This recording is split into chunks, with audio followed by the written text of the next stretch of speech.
जी। इला आदित्य, अपन बैग पकड़ा फटाफट। ओह, और ये अपन वाटर बोतल। और हाँ बेटा, तू ना स्कूल में मन लगा के पढ़ाई करी है। हाँ, चला जा माय गुड बॉय।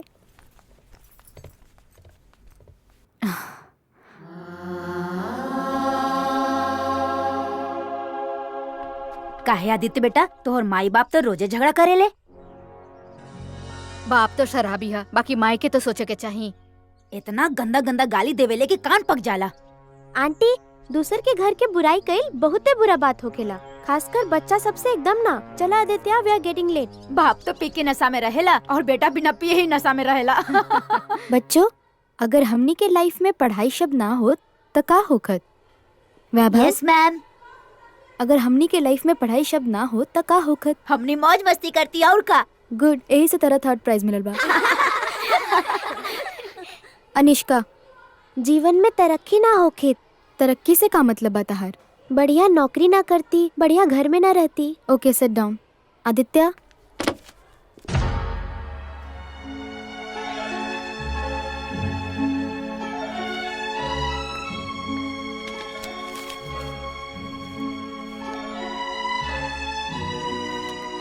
हम वाइल्ड लाइफ जीती। Good, excellent. Sit down. बच्चों, आज हमनी के वाइल्ड लाइफ और कल्चरल डेवलपमेंट के बारे में पढ़ल जाई। आदित्य, तहार मम्मी पापा तहरा के बहुते प्यार करेले, फिर काहे तो इतना चुप चुप रहेला? का प्रॉब्लम अब बतावा? हमार पापा मम्मी के हमेशा मारत रहेलन। हमार पापा हमसे प्यार ना करेलन, बाकी हमार पापा हमरा के बहुते प्यार करेलन। पापा लोग बहुत गंदा होखेलन। अरे आदित्य, सुनता आदित्य। अच्छा, तो आज हम का पढ़ब? लघुत्तम समाप वर्तक। लघुत्तम समाप वर्तक। ठीक बा। चला बेटा, पेन दी हो। बीबी साली। घर में रहता टेंशन, बाहर रहता टेंशन। अब हम 2, 4 और 6 के 2 से डिवाइड करब।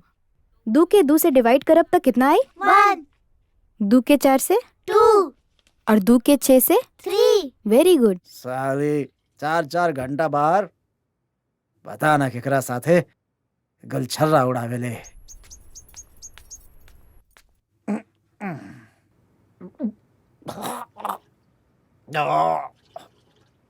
आओ।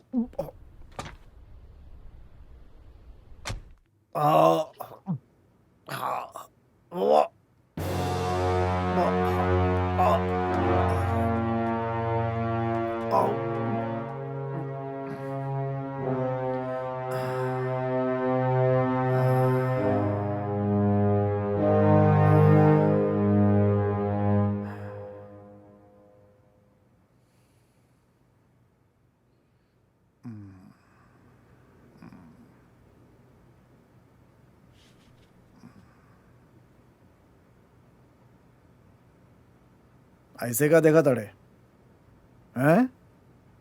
का तू जानल चाहता में इतना शराब काहे पीला हैं?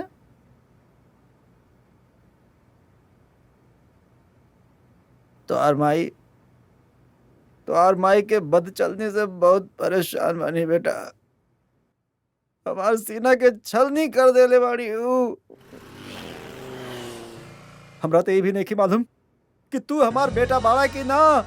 शराब जब शौक से ज्यादा जरूरत और लत बन जाला तो दिमाग पे हुकूमत करे लगेला।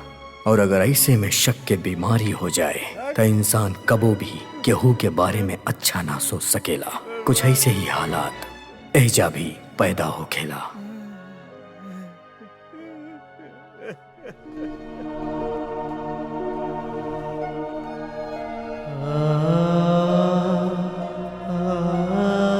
डैडी, डैडी, रउआ का सोच रहल बानी?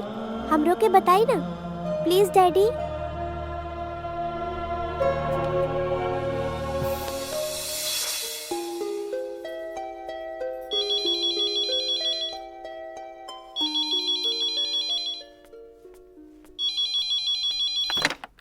हेलो जी के बा हमनी के छोड़, अपन पति के समझा दे 10-20 लाख चाहिए तो हमनी से लेके जाए, बाकी हमनी के काम के बीच में टांग ना अड़ाए, नाता देखी रउआ धमकी ना दी। अंजाम बहुत बुरा हमार होई। पति सच्चा और ईमानदार बाड़न, और जहाँ तक अंजाम के बात है, सच्चाई के साथ हमेशा भगवान होखेलन, समझ गई ना? अरे रे रे, ये फूल से चेहरा पे इतना गुस्सा बिल्कुल अच्छा ना लगेला। केकर फोन रहे? पता ना के रहे, कहत रहे कि अपन पति के समझाता, ओकर कार्यशैली हमरा के पसंद नहीं खे। अब रउआ सोची ऐसन के ह जेकरा रउआ ना पसंद बानी? अरे रे, बात तो सुना जाने मन, दूसर के गुस्सा हमरा पे काहे? हम नाराज ओकरा से ना, हम नाराज रउआ से बानी। जिने जिने जात बानी ओजे दुश्मन पैदा कर लेत बानी। हम पूछत बानी का सारा मुजरिम के जिम्मेदारी खाली राउर कंधा पे बा?